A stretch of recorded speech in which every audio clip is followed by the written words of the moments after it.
I live in a shelter. And I didn't realize that by me being here, the impact I was having on other people, because I allowed my ego to step in the way. So as healers, we have to realize that people will be inspired by us, right? We just have to be able to realize that they won't necessarily say that they're inspired by us. They'll just start mimicking us, right? And that's okay. We need to stop letting our ego get in the way of healing. We are natural born healers.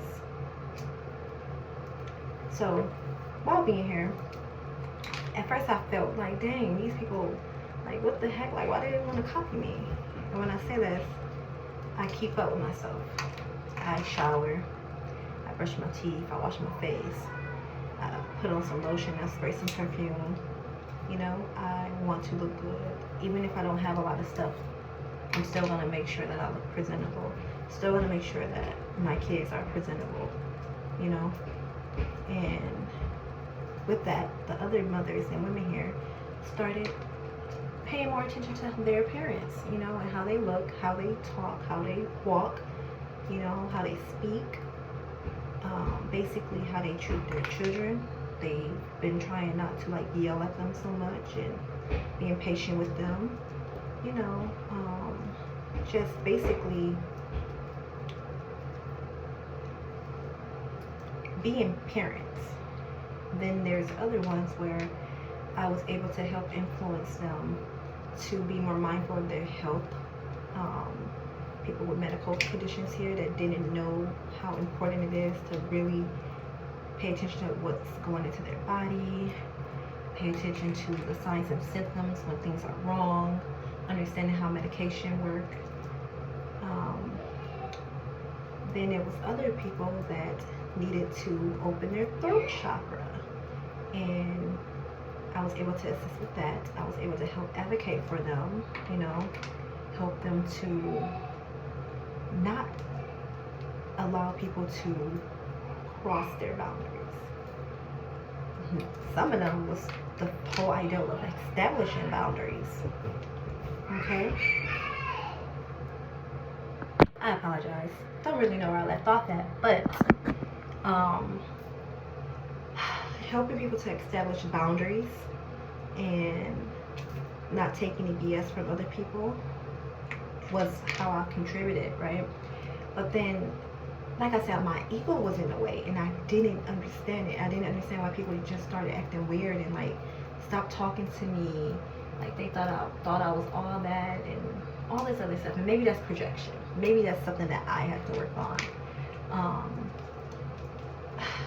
Basically, while my healing journey hadn't started, you know, my spiritual journey, my spiritual gifts, if I wasn't aware of it, then I wouldn't be able to be receptive to what I was able to get from this. I met a young lady here, and very wise, and I was instantly intrigued. I'm pretty sure she was my earth angel. She began to speak to me and show me where I needed to grow and heal and learn from, because I always thought that I was right about everything. Like, you couldn't tell me anything. Like, I'm right. Like, if it makes sense in my mind, it makes sense overall. And I had to realize that being a mom of, something in my eye. Being a mom of 4 different children, that's 4 different personalities, 4 different people that I have to learn, because they're not all the same. And she pretty much told me, like, yeah, you gotta be aware of how you're parenting, and if you're allowing the young one to be manipulative, because you don't want her to grow up and be this way. Despite the fact that she's 3 years old, she still has a basic understanding of what she's doing, of right and wrong. So at first when she was saying this to me, I'm like, wait. First of all, I know who I am as a mom. I know who I am as a person. So no, you're not going to make it seem like I'm just this horrible person and I'm playing favoritism. And she said, no, I'm not saying that you're playing favoritism. I'm saying that from the outside looking in, here's the situation. I'm like, okay.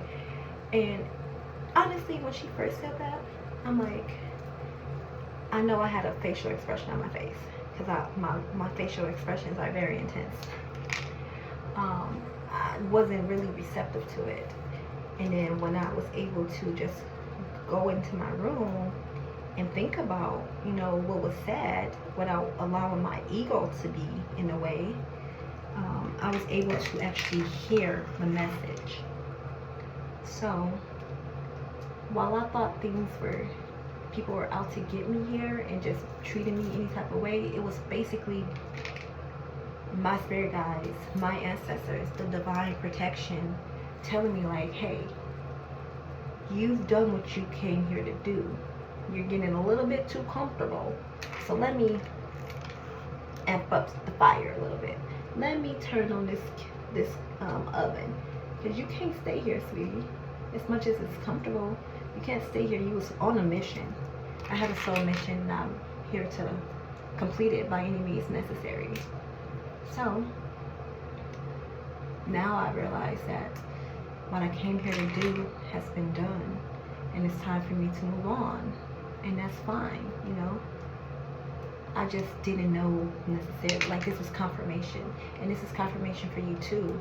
Like, when things seems like it's not going your way, if it seems like people are like mimicking you or making a mockery of you, they're really inspired. They just don't know how to say that they're inspired because of the ego that they have yet to get rid of. And that's a continual process.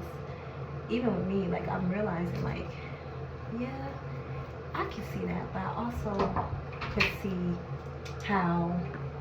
So I'm in the process of taking my hair down, but the bathroom needs to be used, so bear with me. So basically, this is your confirmation. If it seems like people are not able to see your light, or if it seems like there's a target on your back, understand that it's going to be challenging. It's not going to be easy. If it was easy, everyone could do it. Everyone could do it. The journey is exciting, but once you start, there's no going back. And you shouldn't want to go back. Keep shining your light. Keep being great. Keep doing what you came here to do. It is time. Confirmation 888 333 1212 911.